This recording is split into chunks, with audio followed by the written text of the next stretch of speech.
How to Train Your Dragon 2. Now, I actually saw this movie a few days ago, and I wanted to do the review then, but I caught a cold.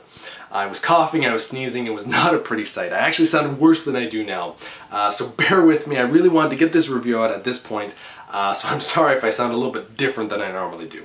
Now, How to Train Your Dragon 2 takes place a few years after the first movie, and what I like about this is the characters have actually aged as well. They're about 17, give or take, instead of younger teenagers, and the overall tone to this movie is darker. It's a little bit more mature, so, you know, the adult audience will be able to appreciate it even more than the first one. It's still mainly for kids, but there's certain scenes where you're like, I don't know if this is really meant for little Timmy, but they go about it in a way that it's acceptable for a kids movie. You still know what's going on, but you're like, it's pretty dark for a kids movie. Now, in the land of Berk, the Vikings have always lived in peril with dragons, but at the end of How to Train Your Dragon 1, they figured out the dragons are alright.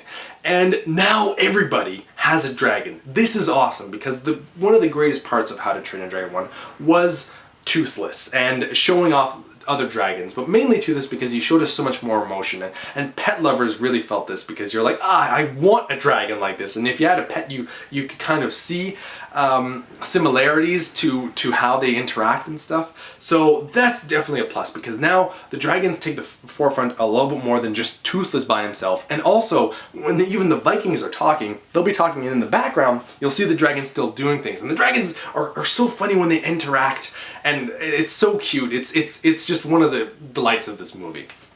And I also like that the dragons, because the dragons have been with a lot of all the Vikings for quite a few years now, they've actually grown bonds that are tight, just like Toothless and Hiccup. Still, Hiccup and Toothless are the main Viking and dragon combo, but you also see that other dragons care for these Vikings, and they want to protect them, they want to keep them safe, and I like that about this movie.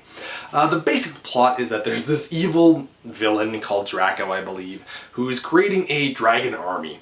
And he's an alright villain at the beginning, but then he kind of starts doing really bad things. You're like, I really don't like this character. I really hope that they do something to him and put him in his place, which is good because that's what you want in a villain. And the movie, that's the movie. It's just, there's this villain, they have to go try to stop him. And the first half of this movie is paced quite nicely.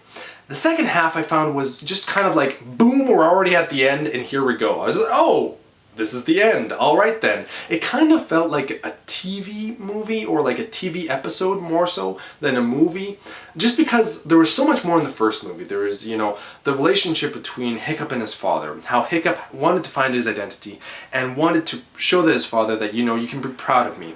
The dragons, you know, aren't evil. That was a major plot, and that there's this nest that is creating a lot of problems for the Vikings. So there's all these themes for the first movie. In the second movie, it's kind of like, well, there's this evil villain that we gotta go stop. And then they kind of find a few things on the way there, mainly only one other thing. But I found that wasn't really enough. And regarding this other thing, it's a character that has been gone for a very long time. And I didn't really like that the justification for this character was... It didn't justify why this character was gone for so long. And everyone's kind of just like, alright, we don't care that you've been gone for so long, you're here now. It doesn't really make sense. Like, if there's a person left and this was the reason that they gave, I'd be like, I'd be so upset or disappointed or something, but they just kind of flew with it. Kind of doesn't seem real. Also, regarding the villain, I don't really understand how he controls dragons, or specifically one dragon. He kind of showed how he dominates dragons at one scene in the movie when they first shows him with a dragon and he has to take over it. And you're like, okay, that makes sense. You know, he showed that he was dominant. But there's this one dragon that he controls, and I'm like, there's no way he could have done the same thing that he did to the other dragon that he does to this giant dragon. It's not possible. So it kind of makes me wonder how he did that, and they never explain it. There's no reason why this dragon would follow him, or maybe this dragon is evil, but they never specify why. So it's kind of weird to me. But other than that, I loved this movie. There's more action to it. There is some really heartfelt moments. Maybe not as much as the first one, but in a different tone than this one. It's not necessarily all about Toothless, because that's where all the emotions came from the first movie.